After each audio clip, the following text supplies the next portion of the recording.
তোমরা তোমরা ৩ জনে তো সকালে? সব ঠিক আছে তো কাকু?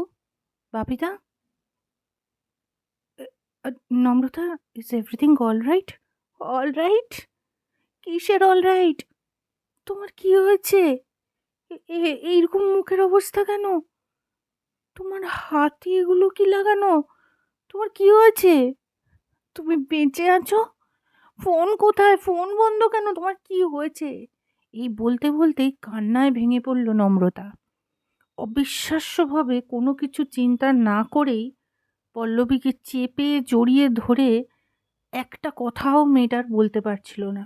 শুধু এইটুকু বোঝা গেল, সে অস্পষ্ট সুরে কাঁদতে কাঁদতে বলছে, তুমি বেঁচে আছো, তুমি বেঁচে আছো। এরপর পল্লবীর বুঝতে অসুবিধা হয়নি, একটা অদ্ভুত ট্রমার মধ্যে সে চলে গেছিল, যে হয়তো পল্লবীর কিছু একটা হয়ে গেছে। আস্তে আস্তে করে পিঠে মাথায় হাত বুলিয়ে ছোটদের মতো করে সে তাকে আশ্বস্ত করার চেষ্টা করছিল যে সব কিছু ঠিক আছে। আর এই দৃশ্য নিষ্পলক দৃষ্টিতে গাড়ি কাকু আর বাপিদা দেখছিলেন। তাদের চোখ আবেগে ভরে উঠেছিল। এটা নয় যে নম্রতা ওইভাবে ভেঙে পড়েছে, এটা ভেবে যে কোথাও গিয়ে পল্লবীর জন্য বোধহয় কেউ একটু হলেও ভাবছে। তারা এটাই মনে মনে চিন্তা করত যে তাদের বয়স হচ্ছে, পল্লবী বিয়ে থা করল না, তার সংসার বলে কিছু নেই, তাকে কে দেখবে, তার ভাবনা চিন্তা কে করবে, মেয়েটা যে দুটো মনের কথা বলবে সেটাও তার কেউ নেই। সেই চিন্তা থেকে খানিকটা বেরোনো গেল যে যাক, বিনা প্রয়োজনের নিঃস্বার্থ একটা বন্ধু তো সে পেয়েই গেছে। এরপর যেটা হবে হোক, যেমনভাবে হোক, সব হয়তো পুরোটা ঠিক না হলেও খানিকটা তো ঠিক থাকবেই। এই বলে নিজেদের চোখের জল আড়াল করে দুজনকে এসে জড়িয়ে ধরল গাড়ি কাকু। চুপ চুপ চুপ, আর নো কান্নাকাটি। এই তো সব ঠিক আছে, সব ঠিক আছে, চলো আমরা ভেতরে যাই, দেখি তো কি হয়েছে। বলে ফ্ল্যাটে তিনজনে ঢুকে দরজাটা বন্ধ করে দিল। সোফার উপর বসলো গিয়ে নম্রতার পল্লবী, আর দুদিকে দুটো চেয়ারে বসলো গাড়ি কাকু আর বাপিদা। বাপিদা সোজা তির্যক প্রশ্ন পল্লবীর দিকে, হ্যাঁ রে পল্লবী, তোর হাতে স্যালাইনের চ্যানেল করা, মুখ চোখ শুকনো হয়ে গেছে, কি ব্যাপার, কি হয়েছেটা কি? আর তুই ২-৩ দিন ধরে ফোনই বা কেন বন্ধ রেখেছিস? না কাকু, ইচ্ছা করে আমি ফোনটা বন্ধ করিনি গো বাপিদা। ইচ্ছা করে করিসনি বুঝতে পারলাম, কিন্তু কি হয়েছে সেটাও তো জানা দরকার। আসলে সেদিন অফিস থেকে ফিরে সব ঠিকই ছিল, সাডেনলি ভীষণ শরীরে একটা যন্ত্রণা অনুভব করছিলাম, আর গা গুলোচ্ছিল। তারপরই মাঝরাত্রির থেকে, বলবো না, ওই ভোরের দিকে ৩টে ৩:৩০ থেকে অদ্ভুতভাবে বুকে যন্ত্রণার বমি স্টার্ট হলো। তারপর আমি আমার অ্যাসিস্ট্যান্টকে ডেকে পাঠিয়েছিলাম চেম্বারে। বাড়িতে এসেও ১-২টো ইঞ্জেকশনও দিল। কিন্তু তারপর বোঝা গেল এইভাবে হবে না। ব্লাড টেস্টের রিপোর্টে খানিকটা ইনফেকশন এসেছিল। একটা ফিভারিশ অবস্থাও তৈরি হলো। তাই জন্য ভাবলাম এইসবভাবে ট্রিটমেন্ট না করে প্রোটোকলই করি। একবার ভেবেছিলাম হসপিটালে ভর্তি হয়ে যাই। কিন্তু আবার ভাবলাম হসপিটালে কমফর্টটা কোথায়? দরকার নেই, বাড়িতেই যখন সব কিছু অ্যারেঞ্জ করা যাবে তখন অ্যারেঞ্জ করে নেওয়া যাক। তাই বাড়িতে এসব চলছিল। আর ফোনটা আমার অ্যাসিস্ট্যান্ট অনেক আগে বন্ধ করে দিয়েছিল। আর সে কাউকে জানাতে হবে না, এসব কিছু ভাবিনি। আর সত্যি কথা বলতে, কাকে বলতাম বলো তো? সবাইকে তো বিরক্ত করা হয়ে যেত, তাই না বলো? তবে হ্যাঁ, গাড়ি কাকুকে বলেই দেওয়ার কথা বলেছিলাম, কিন্তু আমার অ্যাসিস্ট্যান্ট ঠিক বুঝতে পারেনি বাড়িটা, তাই ২ দিন গিয়ে ফেরত চলে এসেছে। আর তোমার দোকানেও সেদিনকে সে গেছিল, কিন্তু অনেকটা রাত্তির হয়ে গেছিলো বলে তোমার দোকানও 10:30টার সময় বন্ধ হয়ে গেছিলো, তাই ও জানাতে পারিনি। আর আমার সে অবস্থা ছিল না যে আমি সেটা করি, তাই না বলো? আমাকে ক্ষমা করে দাও গো তোমরা, আমার খুব ভুল হয়ে গিয়েছে। না না, ঠিক আছে ঠিক আছে, তুই বস, চুপ করে বস। তোর কিছু দরকার আছে? এনে দিয়ে যাই আমরা? না গো, সব আছে, আমার অ্যাসিস্ট্যান্ট এনে দিয়ে গিয়েছে। আর ২ টো ইনজেকশন বাকি আছে। বিকেলবেলা দিয়ে চ্যানেলটাও খুলে দেবে। এখন আমি অনেকটা ভালো আছি। তবে শরীরটা একটু দুর্বল হয়ে আছে, এই যা। হুম। ঠিক আছে মা নম্রতা, তুমি থাকো, আমরা আবার বিকেলে আসবো। এই বলে গাড়ি কাকু আর বাপিদা গেলেন বেরিয়ে। এরপর নম্রতার দু চোখে জল ভরে ভীষণভাবে তাকিয়ে অনুযোগের সুরে পল্লবীকে বলল, সবাইকে বিরক্ত করা হয়ে যায় নিজের কথা জানাতে? কই তুমি তো বিরক্ত হও না যখন আমি তোমাকে আমার কথা জানাই, এখানে সেখানে ডেকে পাঠাই, তখন তো একবারও তোমার মনে হয়নি যে তুমি বিরক্ত হয়ে যাচ্ছ? তাহলে কি আমরা এখনো বন্ধু নই? না বাবু, আমরা নিশ্চিত করেই বন্ধু। আমার ভুল হয়ে গিয়েছে, ক্ষমা করে দাও। আসলে পল্লবীর পূর্ব অভিজ্ঞতাগুলো ভালো নয়। এক তো জীবনে অনেক বড় ধাক্কা, নিজের পরিবারের থেকেও অনেক বড় অবহেলা সে পেয়ে পেয়ে পেয়ে পেয়ে আজ এত দূর রাস্তা হেঁটেছে। অতীতে অনেক সময় দেখেছে যে সবার সবথেকে প্রয়োজনীয় জিনিস হিসেবেই তাকে ব্যবহার করা হয়েছে বারে বারে।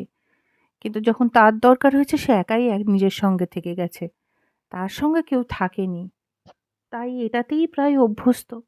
তাই তার এবারের বারও মনে হয়েছিল যে নম্রতাকে জানিয়ে কোনো দরকার নেই, অথবা এটা যে অকারণ কেন নিজের সমস্যায় অন্যকে ইনভলভ করে তাকে ডিস্টার্ব ক্রিয়েট করা, এটাই। কিন্তু আজকে মনে মনে সে এটা বুঝতে পারল যে হয়তো সবাই পৃথিবীতে একই রকম হয় না, তার মতো এক দুজন থাকে। হয়তো এতদিন পর ভগবানের ইচ্ছায় দুটো কাঁকড় এক জায়গায় জড়ো হয়েছে, বালিরা ছেঁকে পড়ে গেছে। যাই হোক, এইসব সাত পাঁচ চিন্তা করতে করতে জানলা খুলে দিল। ভোরের সুন্দর স্নিগ্ধ হাওয়া ঠান্ডা চতুর্দিকে ছড়িয়ে পড়ল। আর বিছানার একটা কিনারায় গিয়ে অসুস্থ শরীরটা আধশোয়া করে এলিয়ে দিল পল্লবী। পাশে নম্রতা এসে বসল। তোমার হাতটা কি খুব ব্যথা? না না, অত ব্যথা নেই, তুমি যতটা ভাবছো। হলে বলবে, তুমি তো কিছু বলতেই চাও না। আসলে ভাবো, তুমি ডাক্তার মানুষ, তুমি অন্যদের সামনে নিজের কষ্টটা কি করে ব্যক্ত করবে, তাই না? তুমি তো দেখছি খুব মনের কথা বুঝে গেছো। হ্যাঁ, খানিকটা তো তাই, তাই না? আমি জানি তো তুমি এসবই ভাবো, কিন্তু কষ্টটা তো কষ্টই, তাই না? তুমি এত ভেবো না, তুমি একটু বিশ্রাম করো, তুমি একটু ঘুমো। এত সকাল সকাল উঠে চান করেছো কেন? চুপ করে ঘুমো। এই বলে মৃদু মৃদু মাথায় হাত বুলোতে থাকলো নম্রতা পল্লবীর।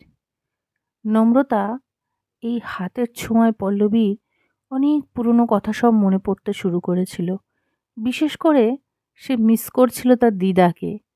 সে অসুস্থ হলে তার দিদা তাকে যেভাবে যত্ন করতো, ভালোবাসতো, কাছছাড়া করতো না, সেই সব কথা চিন্তা করতে করতে কখন চোখ বেজে জল গড়াতে শুরু করেছিল সে নিজেই জানতো না। একটা সময় নম্রতা তার চোখের জল মুছিয়ে দিয়ে তার কোলের কাছে মাথাটা টেনে নিয়ে তাকে শোয়ালো। শুয়ে বলল, তোমার কি শরীরটা খারাপ লাগছে? তুমি কাঁদছো কেন? বলো না, তোমার জন্য আমি কি করি? কিছু না, তুমি একটু থাকো আমার সাথে। অফকোর্স, তুমি যতদিন সুস্থ না হবে আমি বাড়ি যাব না, আমি এখানেই থাকবো। এই বলতেই পল্লবী নম্রতার দিকে তাকিয়ে বলল, কি বাড়ি যাবে না? বাড়ির লোক চিন্তা করবে না?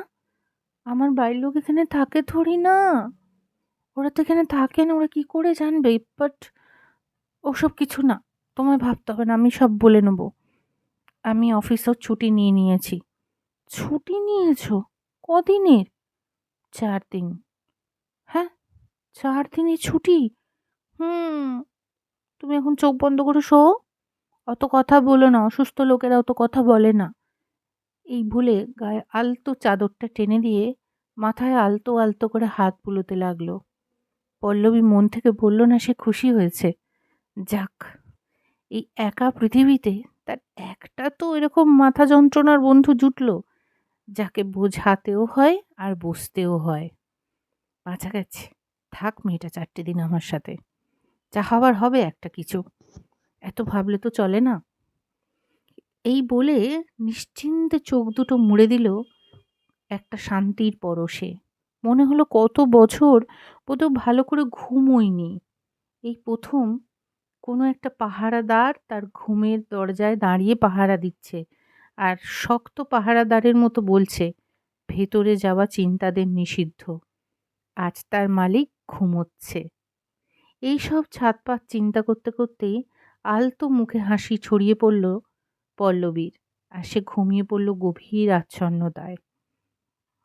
এইভাবে 4টে দিন যে কিভাবে কেটে গেল, কত কথা, কত হাসি, কত রাগ, কত দুঃখ, সবকিছুর মাঝখান দিয়ে পল্লবী বুঝতেই পারল না।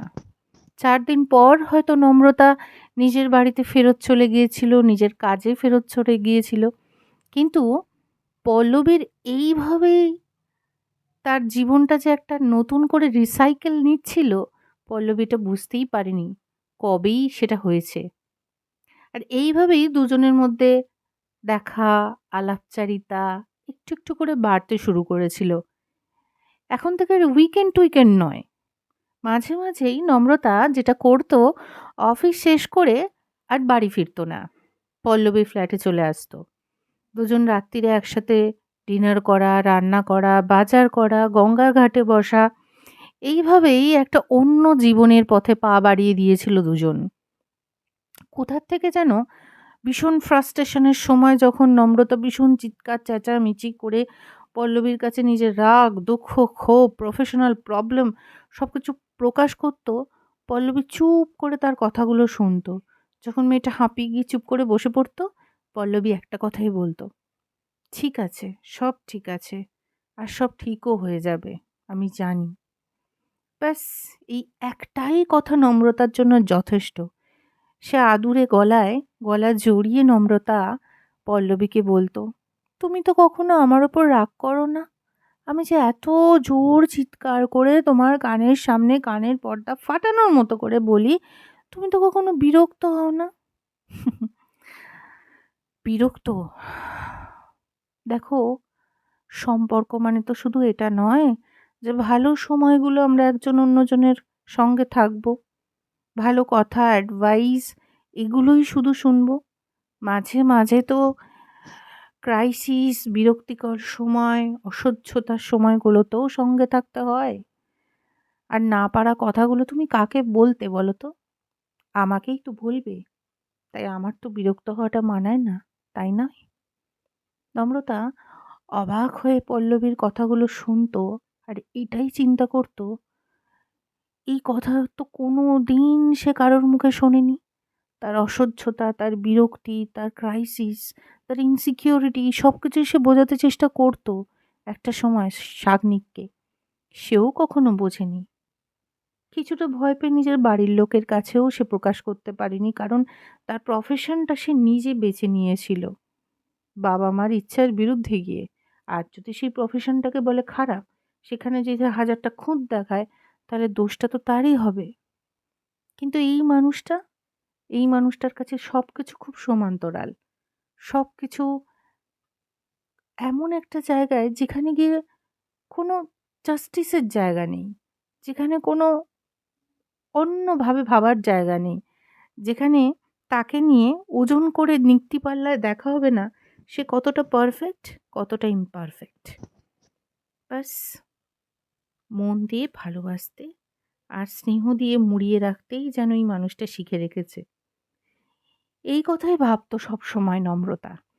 আর অন্যদিকে পল্লবী প্রত্যেক সময় এটাই ভাবতো যে এরম করেই তো কতবার কত কথা সে বলতে চেষ্টা করেছিল, কিন্তু সে কাউকে বলতে পারেনি, বাবা মাও শোনেনি, কেউ না। সে জীবনের থেকে যাকে ভালোবেসেছিল, নিজের কেরিয়ার, চিন্তা ভাবনা, মস্তিষ্ক যার পায়ে রেখে দিয়েছিল, আত্মসম্মানটাও শেষ অবধি, সেও না। কিন্তু কারোর তো উচিত মানুষের কথা শোনার। তাই আমি যেটা পাইনি আমি নম্রতাকে সেটা দেব। অ্যাটলিস্ট একটা মানুষের পাশে তো আমি নিজে দাঁড়াই, দেখিই না। পাশে থাকলে, সঙ্গে চললে ক্ষতি তো কিছু হবে না, ক্ষয়ে তো আমি যাব না, বরঞ্চ আর একটা জীবন নতুন করে সাজিয়ে তোলা যায়। আমি তো নিজেকে গুরুত্বহীন, বিরক্তিকরই মনে করেছিলাম, অপদার্থ। সবার চোখে অপদার্থ একটা মানুষ, যে সামান্য এমবিবিএস করেই দাঁড়িয়ে গেল। নিজে স্পেশালাইজেশন করতে পারল না, এগোতে পারল না, একটা নামহীন জীবনযাপনই রীতিমতো করছে। যতই আমি নৈতিকতার সঙ্গে চলি না কেন, মানুষ তো আমাকে নিচুই ভাবে, অপারকই মনে করে। কিন্তু সে অপারক মানুষটাও যে একটা মানুষের জীবনের দাঁড়ি কাটে যাওয়া থেকে তার গতি রোধ করে আর একটা নতুন গতিতে এগোতে পারে, সেটাও তো ভাবার ছিল। এই সব চিন্তা করতে করতেই পল্লবী নিজেকে আর গুরুত্বহীন মনে করে না। সে এখন খুলে বাঁচে। হুম, অদ্ভুত করে বাঁচে। একদিন এইরকমই একটা সন্ধেবেলায় নম্রতা হঠাৎ করে কোত্থেকে একটা স্কুটি নিয়ে আবির্ভাব হলো ভোরের আলো অ্যাপার্টমেন্টের সামনে। তীব্র হর্ন দেওয়া শুরু করলো। তারপর পল্লবী হঠাৎ করে তাকে অমন করে দিতে দেখে বলল, এই এই স্কুটিটা কোথার থেকে জোগাড় হয়েছে, হ্যাঁ? আর কোথা থেকে নিয়ে এসছো? দাঁড়াও দাঁড়াও, হর্ন দিও না, আমি এক্ষুনি আসছি। এই বলে তড়বড় করে প্রায় ওপর থেকে নিচে এসে জিজ্ঞেস করলো, এই স্কুটিটা কার? এটা কোথা থেকে নিয়ে এসছো তুমি? এই স্কুটিটা আমি বাপিদার থেকে জোগাড় করেছি। বাপিদা? তার মানে বাপিদা এইসব তোমাকে দিচ্ছে? হুম, গাড়ি কাকু বলেছে আমাকে একটা স্কুটি দেবে, তাই এনে দিয়েছে। আমি বেড়াতে যাবো তাই। ওরে বাবা, না না না না না, আমি তোমার সাথে যাবো না। আমি তোরে জানি তুমি কিরমভাবে চালাতে জানো। এই শোনো, তুমি আমার উপর কি সন্দেহ করছো? সন্দেহ না, সন্দেহ কেন করব? মানে আমি তো অনেক ভারী, তাই না? কে বলেছে তুমি ভারী? 200 কিলো ওজন তোমার? উফ, তোমার সাথে কথায় পারা মুশকিল আছে। কিন্তু তুমি, আরে বাবা, আমি এক্সপার্ট রাইডার, কাম অন, আমি আছি না তোমার সাথে, কিচ্ছু হতে দেবো না, চলো না। বলে একটা হেলমেট এগিয়ে দিল। মেয়েটা কথা শোনার পাত্রী কিছুতেই না, সেটা সে জানে। এই বলে দুজন দুটো হেলমেট চাপিয়ে চলে পড়ল। নম্রতা অনেক কথা বলতে বলতে দক্ষিণেশ্বর ব্রিজের ওপর দিয়ে ঘুরে ঘুরে একসময় আবার পালঘাটের সামনে এসে দাঁড়ালো। দুজন মিলে সেই সন্ধ্যাটা সেখানেই বসে গল্প করে কাটিয়ে দিয়েছিল। হঠাৎ করেই নম্রতা পল্লবীকে বলল, আচ্ছা, তুমি একটা বাইক কেনো না? বাইক? ঠিক ঠিক আছে, বাইক না, বাইক না, মানে একটা স্কুটি কেনো না? স্কুটি? কেন? হুম, আমি বেড়াবো, বেশ মজা হবে। আমি বেড়াবো, বেশ মজা হবে। কি মজা হবে? ধরো আমি বেড়াবো, ওপরে চাঁদ চাঁদ তারা তারা রাত্রিরে হবে, আমরা রাত্রিবেলা ঘুরবো, তারপর দুষ্টু বুদ্ধি করে একতার কলিং বেল টিপতে টিপতে পালিয়ে যাব। কলিং বেল টিপতে টিপতে পালিয়ে যাব, আর আমরা ধরা পড়লে? দূর, আমাদের ধরবেই না, আমরা তো বড়, আমরা কখনো ওই কাজটা করতে পারি? লোকে বিশ্বাসই করবে না। তাহলে আমরা যখন বড় হয়ে গেছি, তাহলে আমরা কাজটা করবো কেন? না, আমরা করবো। আচ্ছা ঠিক আছে, ঠিক আছে, একটু শান্ত হও, আচ্ছা বেশ করবো। তারপর আমরা আইসক্রিম খাবো, তারপর আমরা পাপড়ি চাট খাবো, তারপর আমরা ঘুরবো, তারপর আমরা মজা করবো, সিনেমা দেখবো, এইসব করবো। কিন্তু তার জন্য যে আমাকে একটা স্কুটি কিনতে হবে কেন? এক্সকিউজ মি ম্যাডাম, শুধু স্কুটি না, তুমি স্কুটিটা চালাবেও, আমি তোমার পিছনে পিছনে বসে থাকবো। বট? আমি স্কুটি চালাবো? কেন, তুমি তো সাইকেল চালাও, তুমি দেখেছি তোমার একটা সাইকেল আছে। আরে সাইকেল চালিয়ে আমি বাজার যাই, ব্যাস, আর বিশেষ কিছু করি না। এক এক সময় তাও হেঁটে হেঁটে যাই। ভাল লাগে না। আমি একটা আবদার করে তোমার কাছে জিনিস চাইলাম, তুমি না বলে দিচ্ছ। নম্রতা, আবদার করে জিনিস চাওয়াটা নয়, মানে আমি এটা কিভাবে পারতে পারি এটাই ভাবছি। ঠিক আছে, আমি স্কুটিটা নিয়ে আসবো, কলকাতার বাড়ির থেকে এখানে রেখে দেবো, তারপর আমিই তোমাকে নিয়ে না হয় বেড়াতে যাব। ঠিক আছে? আচ্ছা, সেটা হবে। সেটা এত ইম্পর্টেন্ট নয় তো, তাই না? এত তাড়ার কি আছে? আমাকে খানিকটা আমার সময় দাও, আমি চেষ্টা করি। রিয়েলি? তুমি চেষ্টা করবে? আমি চেষ্টা করব। আচ্ছা, না হয় স্কুটিটা আমি কিনবো, তারপর তুমি আমার চালাতে শিখিয়ে দিও। ইয়ে, কি খুশি! ঠিক আছে, আমি তোমায় চালাতে শিখিয়ে দেবো। এই বলে সেদিন সন্ধেটা কেটে গিয়েছিল খুব মজা আর আনন্দ করে। এরপর মধ্যিখানে অনেকটা সময় চলে গেছে। আজকে পল্লবীদির জন্মদিন। হসপিটালে প্রায় মনমরা হয়েই কাজ করছিল। সে কাউকে জানতেও দেয় না নিজের ব্যক্তিগত বিষয়টা। একটু প্রাইভেট লাইফই লিড করে। নিজের মধ্যে নিজেকে গুটিয়ে রাখা মানুষ। কিন্তু রিসেন্টলি সিস্টাররা আর কলিগ ডক্টররা নোটিস করছিল পল্লবী আগের মতন আর গুম খেয়ে থাকেন না। আজকাল পেশেন্টদের সাথে বেশ মিলেঝুলে গল্প করেন, বেশ সময় সিস্টারদের সাথেও কথা বলে কাটান। একটু অন্য মানুষে পরিণত হচ্ছিল। মনে হচ্ছিল যেন সবার ভীষণ কাছের একটা চকলেট লেডি, যাকে পেলে সমস্যার সমাধান হবে কিনা জানি না, তবে খানিকটা সময় ভালো থাকা যায় সব ভুলে। এইরকম একটা ক্যারেক্টারে পরিণত হচ্ছিল আমাদের পল্লবী। এনিওয়ে, সেদিন জন্মদিনের দিনটা একটুখানি দেখে নি কি হলো। জন্মদিনের দিন সকালবেলা এসে ওপিডিতে প্রায় ৬০-৭০টা পেশেন্ট দেখার পর জয়েন্ট অ্যাডমিশন ডে ছিল। সিনিয়রের সঙ্গে প্রচুর কাজের চাপ। প্রায় শুক্রবারটা এরকমই কাটে ওর। খাওয়া নামার সময় থাকে না। কিন্তু হসপিটালে কাকপক্ষিতেও জানে না যে আজ তার জন্মদিন। তফাৎ একটাই, পল্লবী প্রায় ম্যাক্সিমাম ডেতে ব্ল্যাক শার্ট, ব্লু শার্ট এইসব পরে। কিন্তু আজ পরে এসেছিল একটা হোয়াইট কালারের শার্ট, আর তাতে মিকি মাউস ডরেমন ড্রয়িং করা। তাতে সবার চোখে একটু ভেবেই ছিল যে হঠাৎ ডাক্তারবাবু এরকম একটা অদ্ভুত সাজগোজ কেন। কিন্তু তাকে দেখতে খুব মিষ্টি লাগছিল। তার কারণে কেউই প্রায় জিজ্ঞাসা করেনি। তার ভারী ফ্রেমের চশমা পাল্টে গিয়ে কন্ট্যাক্ট লেন্স হয়েছিল অনেক দিনই। তাই মোটামুটি দেখতে বেশ কিউট। হোক না মোটা, অসুবিধে নেই। ওই মোটা চেহারাটার মাঝখানেই আজকাল লোক তার ব্যক্তিত্ব খুঁজছে, মানুষের পাল্টাচ্ছে। আজকাল আর বডি শেমিং করে তাকে কেউ কথা বলে না, না তার সামনে না পিছনে। প্রত্যেকে বলে যে তুমি যেমন তাতেই বেশ ঠিক আছো, এমনই থেকো, পাল্টিও না নিজেকে। যাই হোক, এইভাবেই গোটা দিনটা একটু একটু করে চুপি চুপি পা ফেলে যেন কাটছিল। দুপুরের দিকে পল্লবীর মনটা আর ভালো লাগছে না। বাড়ির থেকে ফোন এসেছিল বটে, তবে একটা ফর্মালিটি মেনটেন করে, এর বেশি কিছু না। তার অনেক দিনের একটি বন্ধু ফোন করেছিল জন্মদিন উইশ করে। ওইটুকু সময় পল্লবীর ভালোই লেগেছে। খানিকক্ষণ পর তার কেবিনে একজন ওয়ার্ড বয় এসে বলল, ম্যাম, আপনার জন্য এই ফুলের বোকেটা একজন দিয়ে গেল, ডেলিভারি বয়, এ নিন। বলে টেবিলে রেখে ওয়ার্ড বয়টি বেরিয়ে গেল। টেবিল থেকে আশ্চর্যজনকভাবে ফুলের বোকেটা তুলে এটাই চিন্তা করতে লাগলো পল্লবী, এই ফুলের বোকেটা কি পাঠাতে পারে।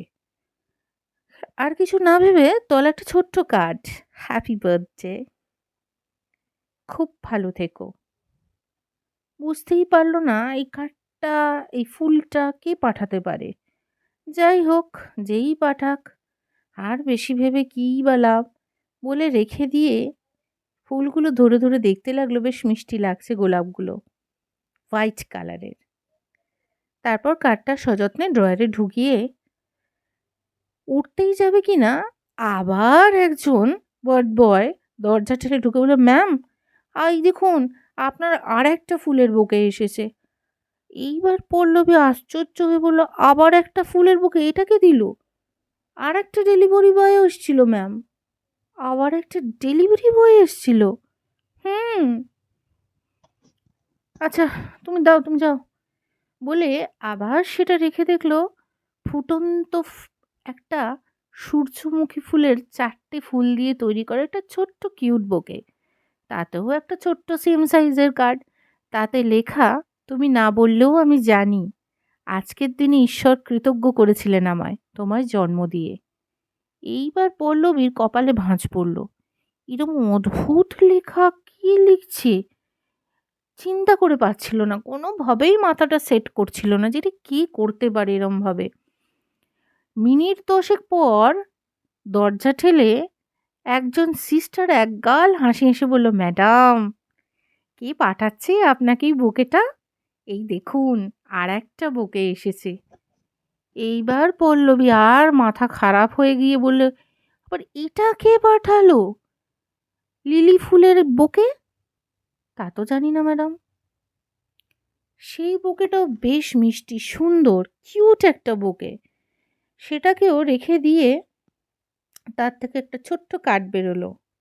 তাতে অদ্ভুত করে লেখা, ধন্যবাদ নিজেকে এতদূর বাঁচিয়ে রাখার জন্য। আর তুমি কেন বেঁচে আছো জানো তো? আমাকে বাঁচিয়ে রাখার জন্য।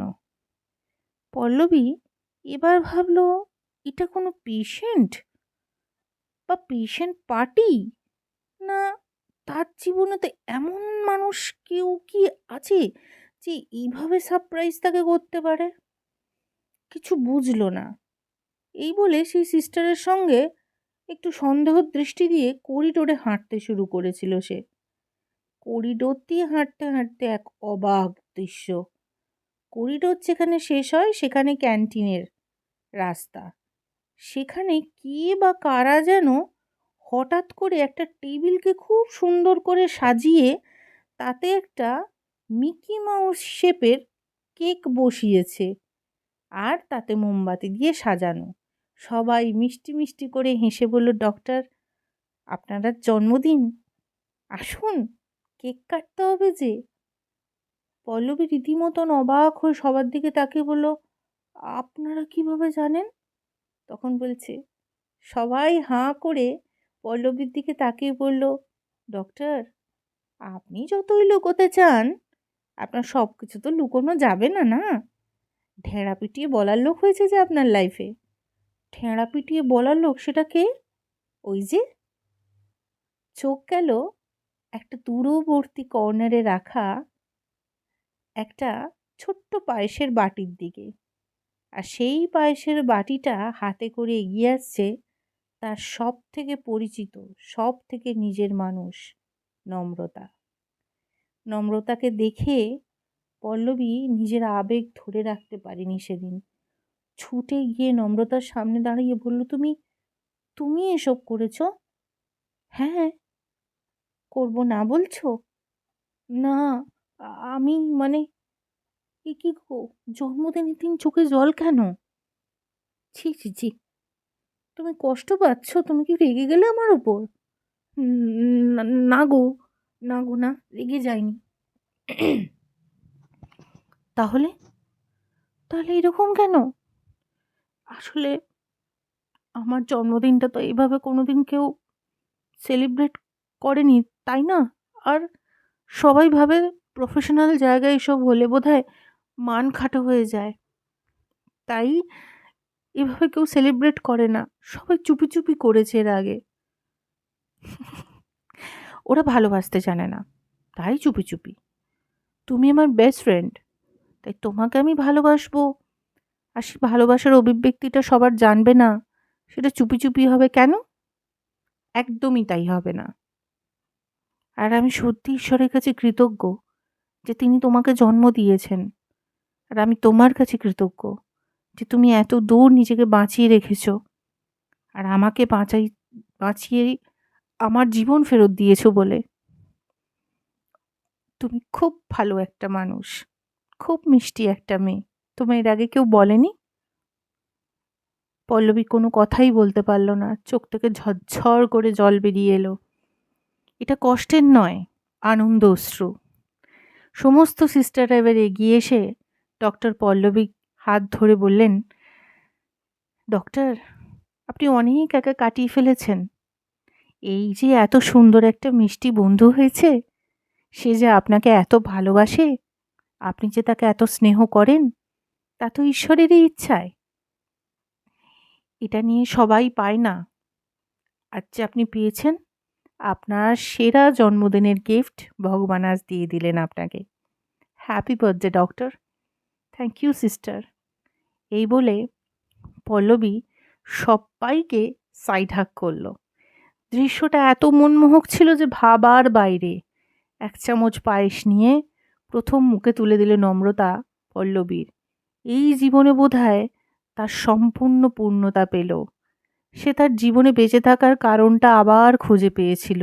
একদিন যে মানুষ তার জীবন থেকে পালাতে চেষ্টা করেছিল, এটা সবসময় চিন্তা করত যে কিভাবে সে নিজেকে শেষ করবে, আজ সে অন্যের বেঁচে থাকার ইন্ধন এটা জানতে পারার পর দ্বিতীয়বার জীবনকে ধন্যবাদ জানাতে ইচ্ছা হলো।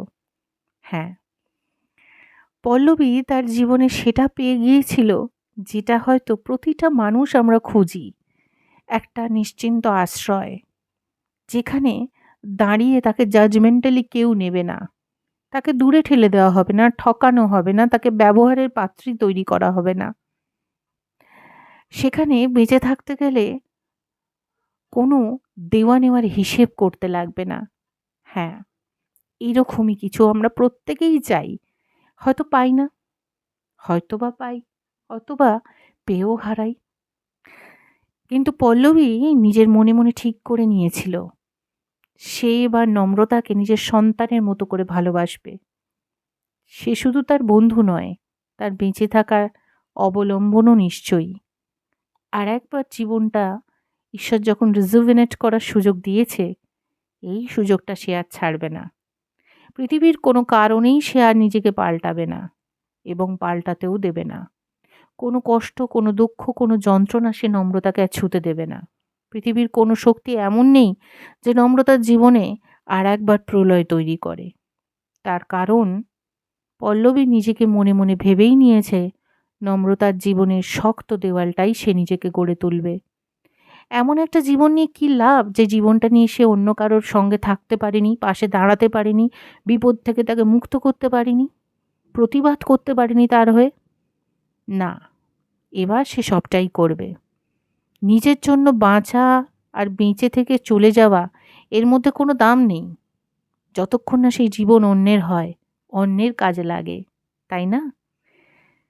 তাই সেদিনের পর থেকে বোধহয় নম্রতার পল্লবীর সম্পর্ক একটা অন্য খাতে বয়ে গেল। এমন অনাবিল একটা বন্ধুত্ব, যেখানে কোনো কুলসতা ছিল না, যেখানে কোনো দেওয়া নেওয়ার হিসেব নেই, কে উপযুক্ত কে অনুপযুক্ত, কে স্মার্ট কে স্মার্টার, এর হিসেব নেই। দুজন ঠিকঠাক দুজনের জন্য, তাতে কে কি ভাবলো না ভাবলো তাতে কি যায় আসে? কিচ্ছু যায় আসে না।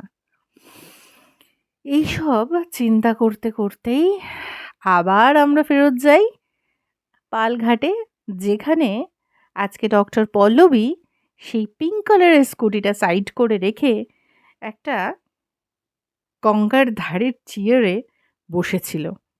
আচমকাই সে অনুভব করল কে যেন তার গলার ধার থেকে জড়িয়ে ধরে তার গালে একটা টুক করে হামি খেয়ে বলল, good evening doctor, happy Valentine's day. চোখ মেলেই একগাল হাসি ছড়িয়ে গেল তার মুখে, আর দেখল নম্রতা মিষ্টি করে সেজেগুজে এসেছে, আর হাতে একটা ফুলের বোকে। পাশে বসতে নিল তাকে। কেমন আছো? ঠিক আছো? তোমার কনফারেন্স কেমন হলো? Well and good madam, well and good. তোমার বন্ধুকে সবাই বলেছে সেরা কার্টুনিস্ট। গুড। তোমার তুমি নিজে খুশি তো? ভীষণ খুশি। হুম হুম, বলো। সবাই তো এখন দেখবে আমি কেমন ছবি আঁকছি, তাই না? নিশ্চয়ই। তুমি ভালো আর্টিস্ট, আমি তো জানি সেটা। হুম, তুমি তো সবসময়ই আমাকে ভালো বলো। তুমি কখনো আমার খারাপ দেখো? আহা, কি মুশকিল! খারাপ না থাকলে তাকে খারাপ বলি কি করে? ওকে, বলো। তুমি ঠিক আছো তো? তোমার শরীর ঠিক আছে? হুম, ঠিক আছে। নম্রতা, বলো না। চলো আমরা একটু ঘুরে আসি। কোথায় যাব? দেখি কোথায় যাওয়া যায়। ওকে, চলো। এই বলে দুজনেই নিজের সাইড ব্যাগটা কাঁধে ঝুলিয়ে নিল। সাডেনলি এসে দাঁড়ালো ওই পিঙ্ক স্কুটির পাশে। নম্রতা অবাক হয়ে পল্লবীর দিকে তাকিয়ে বলল, এই স্কুটিটা কার? আমরা এখানে দাঁড়াচ্ছি কেন? এই তুমি চাবি মাবি খুলো না, চোর চোর বলবে, ধরে মারবে আমাদের। মারবে কেন? এই স্কুটি তো তোমার আমার। তোমার আমার মানে? এই উল্টোপাল্টা কথা বলে। স্কুটিটা কার? গাড়ি কাকুর? উফ, একটু নিচু হও, স্কুটিটা দেখো। হুম, স্কুটিটা তো নতুন। সামনে থেকে দেখো। সামনের দিকে গিয়েই নম্রতার চোখ আনন্দে একদম লাফিয়ে ওঠার মতো। ও মাই গড! এখানে তো আমার তোমার নাম লেখা। তার মানে স্কুটিটা তোমার? হুম, আমার কি? ওই যে তোমার আমার নাম লেখা মানে তোমার আমার স্কুটি। কখনো তুমি চালাবে, কখনো আমি চালাবো। তুমি চালাবে মানে তুমি স্কুটি চালাতে শিখে গেছো? হ্যাঁ, তুমি যখন টানা 3 মাস কনফারেন্সে পুনে ছিলে, তখন আমি এটাই করছিলাম। হুম, তুমি আমাকে বলোনি? এটাই তো সারপ্রাইজ। তোমাকে বলে দিলে কি করে সারপ্রাইজটা থাকবে? পাগলি, এদিকে এসো। তুমি খুশি হয়েছো তো? নম্রতা নিস্তব্ধে পল্লবীর দিকে তাকিয়েছিল। কত ভয় পায় মানুষটা স্পিডকে। কত ভয় পেত সে টু হুইলারে যদি পড়ে গিয়ে হাত পা ভাঙে এই বয়সে। 24 বার এই কথাটা বলেছে। আর আজ তাকে খুশি করতে, তার কথা রাখতে যেটা, কত মানুষকেই তো কত কি করেছে সে। কিন্তু কোনোদিন তো এইভাবে কেউ তার কথা রাখেনি। ইনফ্যাক্ট কেউই কথা রাখে না, সবাই চলে যায়।